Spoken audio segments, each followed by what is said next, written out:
Tülay'dan Örgüler YouTube kanalıma hoş geldiniz. Bugün güzel, yapımı kolay bir model başlayacağız. Modelimde kullanacağım ip şöyle orta kalınlıkta bir bebe yünü. Şişlerim 3 numara. Yapım aşamalarına geçmeden önce kanalıma abone değilseniz abone olup videolarımı da beğeniyorsanız beğeni yapmayı, yorum yapmayı, beni desteklemeyi unutmayın. Şimdiden hepinize teşekkürler. Dilerseniz yapım aşamalarına geçelim.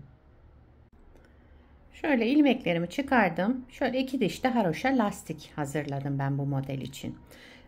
Bu model için ilmek sayısı 2 ve 2'nin katları. Şöyle 2, 4, 6, 8, 10, 12 diye devam edecek. Yani çift sayıda olması gerekiyor yapacağımız örgüye göre aldığımız ilmek sayısının. Model 8 sıradan oluşuyor. Birinci sıra ön yüzündeyim. Kenar ilmeğinden sonra bütün ilmeklerimi düz örüyorum.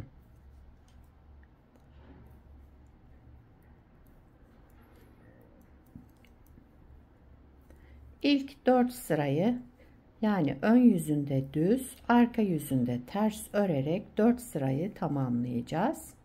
Şöyle yavaş yavaş birlikte örelim.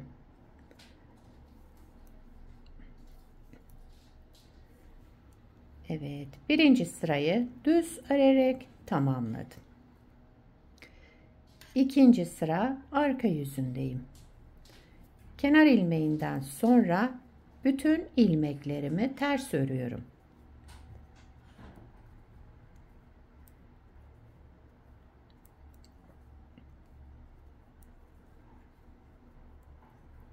Ben terslerimi bu şekilde yapıyorum.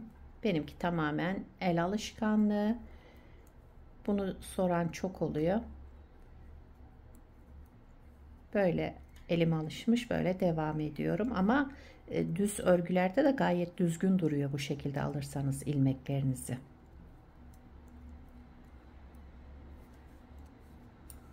Evet. Üçüncü sıra ön yüzündeyim. Kenar ilmeğinden sonra yine ilmeklerimi düz örüyorum.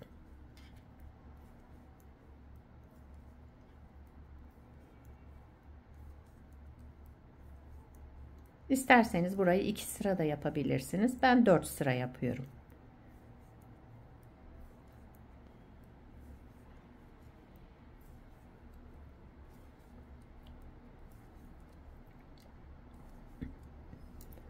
Evet. Dördüncü sıra arka yüzündeyim. Kenar ilmeğinden sonra bütün ilmeklerimi ters örüyorum. Şöyle sıramı tamamlayıp geliyorum. Beşinci sıra ön yüzündeyim. Bakın 4 sıra ön yüzünde şöyle düzümüz oluştu. Arka yüzünde ters ördük, ön yüzünde düz, 4 sırayı tamamladık. Beşinci sıra ön yüzünde kenar ilmeğinden sonra sıradaki ilmeğimi düz ördüm. Bir ilmek düz. Bir sonraki ilmeğin arka boşluğundan şöyle girerek bir ilmek çıkardım, aldım. Bir ilmek artırma yaptım. Daha sonra sıradaki ilmeğimi düz ördüm. Bir ilmekten 3 ilmek çıkarmış olduk burada. 1, 2, 3. Yine bir ilmek düz. Sıradaki ilmeğin arka boşluğundan bir ilmek çıkartıp alalım. Bir ilmek artırma yaptım. Daha sonra sıradaki ilmeğimi de düz ördüm. Bir ilmek düz. Yine sıradaki ilmeğin arka boşluğundan bir ilmek çıkardım, aldım. Bir ilmek artırma yaptım. Sıradaki ilmeğimi düz ördüm. Bir düz. Yine aynı şekilde devam ediyorum. Bir ilmekten 3 ilmek çıkarmış olduk.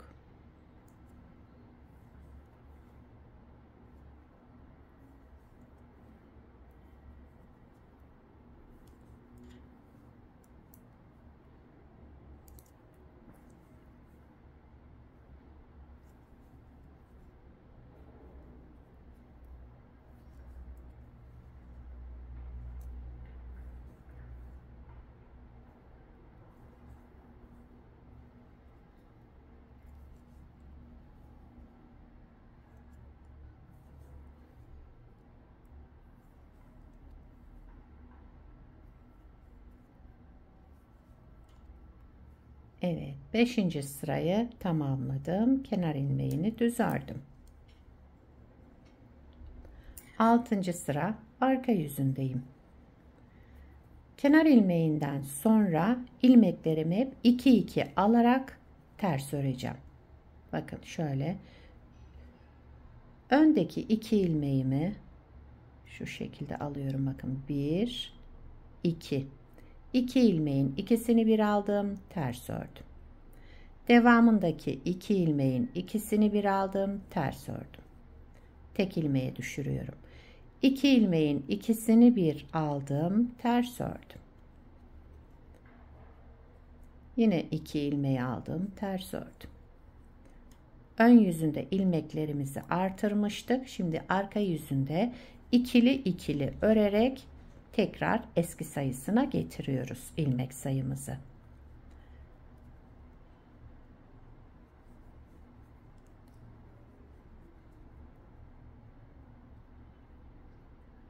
Şöyle.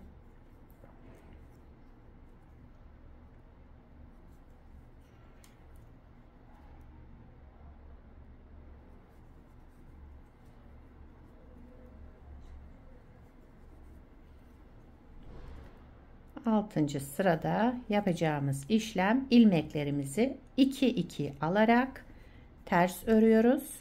Yani ilmeklerimizi keserek devam ediyoruz. 2 ilmeği aldım, ters örerek tek ilmek çıkardım. 2 ilmeği aldım, ters örerek tek ilmek çıkardım. Sıra sonuna geldim. Kenar ilmeğimi düz ördüm. İlmek sayımız tekrar eski sayısına döndü. 7. sıra ön yüzüne geçtim modelde. Kenar ilmeğinden sonra bakın bir ilmek artırma yaptım. Daha sonra sıradaki bu 2 ilmeğimi 1 2 ikisini bir alarak şöyle düz ördüm. Tek ilmeğe düşürdüm. Bir artırma yaptım. Sıradaki 2 ilmeğimin ikisini bir alarak tek ilmeğe düşürdüm. Önce bir artırma, daha sonra 2 ilmeği keselim. Önce bir artırma, daha sonra şöyle 2 ilmeği bir alarak düz örelim. Bir artırma, 2 ilmeğin ikisini bir alarak düz örelim.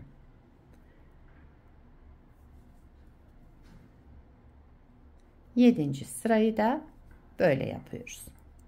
Son 2 ilmeğim kaldı. Önce bir artırma yaptım. Daha sonra 2 ilmeğimin ikisini bir aldım. Kestim yani. Ve kenar ilmeğimi düz ördüm. Burada artırma yapmıştım. Sıra sonunda artırma yapmıyorum bakın. Orada da yaparsam ilmek sayımız artar. Buna dikkat edelim, püf noktası. 8. sıra arka yüzündeyim. Kenar ilmeğinden sonra bütün ilmeklerimi ters örüyorum. Bakın şu artırma yaptığım ilmeği de hepsini ters örerek devam edelim. 8. sırayı da tamamlayarak modeli bir kez kurdum. Bakın model böyle devam ediyor. Şöyle bir görüntümüz olacak. İkinci model kurulumunda da yine aynı şekilde yapacağız. Birinci sırada ne yaptıysam aynısını başlayacağız. Anlaşılmayan yer olduysa videoyu tekrar baştan izleyerek yapabilirsiniz. Şöyle bırakayım. Bir parça da daha önce hazırladım. Bakın burada da şöyle bir lastik uyguladım. Model böyle devam ediyor. Gördüğünüz gibi gayet güzel, gösterişli, yapımı kolay modellerden.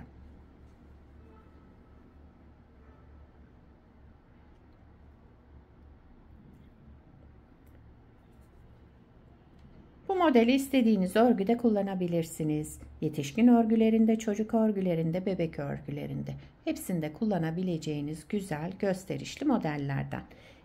Örgüye yeni başlayanlar bile bunu kolaylıkla yapabilirler. Videoyu atlatmadan izleyin sonuna kadar. Püf noktaları veriyorum arkadaşlar. Daha sonra modelde kayma oldu, ilmek sayısı arttı diye yorumlar geliyor. Lütfen videoları atlatmadan izleyin. Yapacak olanlara kolay gelsin. Bir sonraki videoda görüşmek üzere. Hoşça kalın.